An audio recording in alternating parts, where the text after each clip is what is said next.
Okay, still at it. So, Ray Ives, The Pen of an Underdog. Again, using the framework of my book to go through and to share my life experiences, again, in a vulnerable way that is intended to inspire, because within this book, there's a lot of golden nuggets that you can take and realize, like, wow, like, if I could write a book in 30 days and have these experiences and build upon my experiences, because small victories lead to big wins, and realize that at one point in time, you're going to have to stop consuming and start creating. It's this book, I feel, that could be the catalyst. So again, I'm going to put it up here, The Pen of an Underdog. It's on Amazon. We're at the point right now of still part one, where it's going into the title of the subchapter is The Underdog Can Mentor and Be a Show Dog, right? So I'm still on theme here of being the underdog. And it just took a lot of interesting paths to get there. So now we're like circa 1998 to 2000. Trying a lot of different things, right? I was working for the Chicago Park District. I was thinking about becoming a bartender, thinking about what I'm going to do with the rest of my life. Moved to New York to become this is going to sound really funny because when I say it, I don't say this with ego. Like I moved to New York to become a model. It's the opposite of that. It sounds funny to me. Like I just know it doesn't, it's not who I am, but I did it for the experience because it brought me to a place that I always wanted to go to. So let me start it out here first. So I was working for the Chicago Park District. And again, it ties into the story of being an underdog too, because in order to work for the Park District, it was nearly impossible to get in unless you knew somebody. That's just the way it worked. I had a friend, his uncle was high ranking in the Chicago Park District, and I was able to get a job as a rec leader. Did the rec leader at summer camp and had a permanent position, a full-time position after that summer camp at like a high school in Chicago. So after school hours, it was handed back to the Park District, and there's leagues and things like that. And then also there's a grade school where I did sports fundamentals and early childhood development, which is really funny to me. Okay, because you think of an underdog. So here I was. I was like 20 years old-ish, and I'm trying to find my way. And I'm basically mentoring kids because I took that position very seriously. It was like, okay, like I'm around these kids, 5th, 6th, 7th, and 8th graders. I'm teaching them how to play sports and giving them advice, right? Not that they asked for advice, but I saw something in these kids. I saw a lot of potential in these kids. And it was kind of a questionable, kind of like a rough neighborhood. A couple of the kids were gang affiliated. A couple of the kids were, came from troubled homes, whatnot. A lot of, immigrants. There was a lot of Polish Americans. So it was an interesting mix of kids. So soccer was life. That's really all we did. It was like, okay, it's time to play basketball. No, let's play soccer. It's time to play football. No, let's play soccer. But I knew how to give these kids advice. And even as a 20-year-old, and I just basically told them the values. It was like, okay, do good in school, get good grades, hang out with the right people, pray at night, honor your mother and father, set goals, set dreams. You don't have to, just like good advice I was sharing with them. But it taught me something. As I was being a leader in these kids' lives, I felt that sense of, how would I say, responsibility. I felt that sense of responsibility because these kids, they needed some guidance. Their parents were out working. They're in the after school program. And, if they weren't in the after school program, they'd be out just kind of roaming the neighborhood. So here we were. And I took that with seriously a responsibility. And I felt like these kids just became attached to me in a way where, I felt like I was city enough, I was street enough to kind of relate to them, but then I was also trying to accomplish other things, and they related with that. They looked up to me. I wasn't like an overweight gym teacher. I was we were getting things done. A lot of those kids came back, and when they went to high school, they'd come back and they would do service hours for me. They had to do it for school or who knows, maybe parole. Anyway, so here I was kicking around the idea of junior college, and I was like, you know what? I can't get this done. So I'm working for the Chicago Park District, and I'm doing after school sports fundamentals and early childhood development. Insert the idea of an underdog, uneducated, 20 years old, and I'm doing these early childhood development classes like ABCs, 1, 2, 3s. They called me Mr. Ray. I had a classroom, and then I would do the classroom, do early childhood development. And I worked with another person that was definitely more qualified than I was qualified to do the job. And so, but I'd be left alone, and I'd be doing the class and be like, oh, Mr. Ray, how do you spell this? How do you this? And we just had a cool time. So And then from there, I would do the sports fundamentals. But I was like, okay, like this is great. Like I got in, I got connected, I networked, I got the job. But where do I go from here? Right? There has to be more. I was like, all right, maybe I'll become a bartender. I was like, okay, that seems, I think I was 20 at the time, going on 21. And I was like, all right, I'm going to be a bartender. I was like, but how do I do that? And again, this idea of the underdog, like being knighted in the underworld or training for the outer world, it was like, why don't I just go to bartending school? Like that seems smart enough.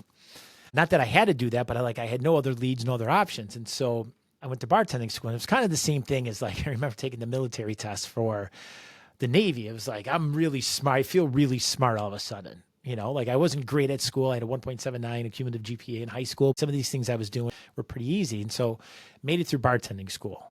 Bartending just became a staple. It was like I started, being able to collect cash, or would be able to collect cash. And that was one thing I thought about doing. The other thing I thought about doing was becoming a fashion model, which is funny to me because I'm not egotistical. It doesn't even align with who I am, but it was an experience. It was an experience that I thought would give me some type of ground to speak on, something different. And you could see the story of the underdog. I'm starting to compile these victories, small victories that lead to big wins. And there comes a time where like I didn't have any victories. I would look back and I was like, okay, I can't use my high school transcripts. I flunked out of junior college. All I really had at that time was, hey, I'm a good person, but I stood up to the naval commander. I had two, on record, pretty successful underdog stories in street fighting. Here I was mentoring kids for the Chicago Park District. Here's a bigger, elevated experience to leave my culture and to get out and do something outside that nobody was doing. Believe me, where I grew up, working class in Chicago, I was probably the only one that ever considered being a model. It's not a brag. I don't think being a model is something that is, I would say it's neutral. So I went to this model search and I got selected by all these agencies. I had like agencies in like LA, New York, London, Chicago. And so I started piecing these things together. And it took me a lot of cool places. I lived in New York. And when I lived in New York, I was bartending. I would bartend in New York. And I just remember, some of the times playing basketball in the cage on West 4th. And just that experience alone. Let me say it again. Playing basketball in the cage on West 4th. I was decent enough to play. And it was like these experiences. And I remember the first time showing up to New York. And New York is like Chicago on steroids, right? The smells of the subway, streets are filled, cabs everywhere, beeping, subway, just intense, just like a level of intensity that Chicago had, but on a smaller scale. Like New York at the time was just, and this was like circa 1999, 2000. It was like New York was intense. And here I am as the underdog walking the streets of New York. And it just felt real to me, riding the subway. I stayed in New Jersey and like riding the subway from Jersey City under the Hudson, connecting to the subway, the ACE lines going, uptown, all that stuff. It was experience, right? It was experience.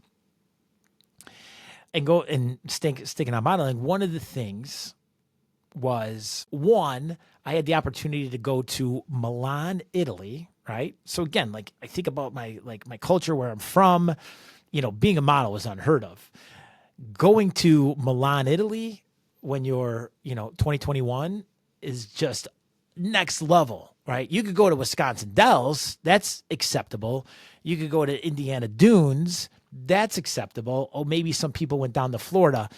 But I tell you, and this is where the underdog story comes in, not many people from the South Side were getting on a plane to go to Milan, Italy. And here's the interesting thing. And this is where the underdog really just comes out of the shell and says, you know what?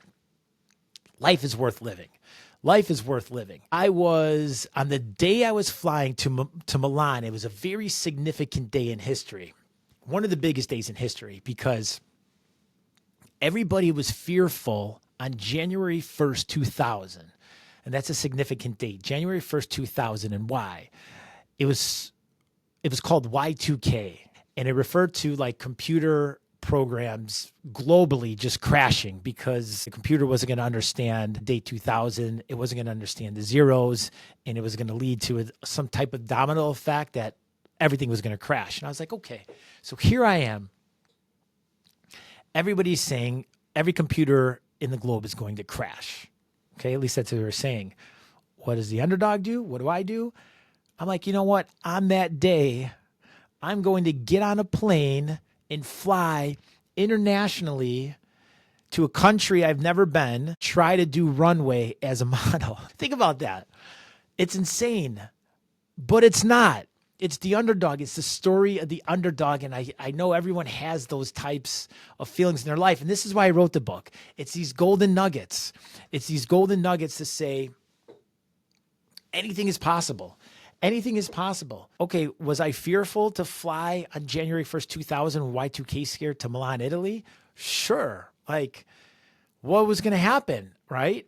Maybe it meant life or death, but I was like, you know what? It's like there comes a time where you have to take a stand. You have to go in a direction. You can't just be complacent. You can't be idle. You have to make a decision. And if the decision is scary, then it's worthwhile. Then it's worth it, right? If it's not scary and if everybody can do it, or if it was easy, then everyone would do it, then what's the point, right? So Ray Ives, The Pen of an Underdog. Check it out. Buy the book. I'm going to put the link right here. It's on Amazon. Here's my hope. The Pen of an Underdog. I'm not trying to sell a bunch of copies of the book. I want to help people. I believe there's stories in here that are going to propel people, regardless of where you came from, or if you have a similar background than me or not, that it's going to help you. It's going to help you with your decisions to go on a path of self-discovery. It's going to help you go in a certain direction, whether that's career, entrepreneurialism, whatever that is. It's going to take you, it's going to activate you to think on a higher level, to create a new standard for yourself. And again, the point of this is to help people, to inspire people, to motivate. Because if I can write this book in 30 days, then you can do anything. And that's the point of the whole thing. So let's stay connected. Let's keep communicating. Subscribe. I laugh at that. I never thought those words would come out of my mouth. Subscribe, but like follow along. Like things are happening here. It's like when there's wind, things are happening. So stay connected. Ray Ives, The Pen of an Underdog.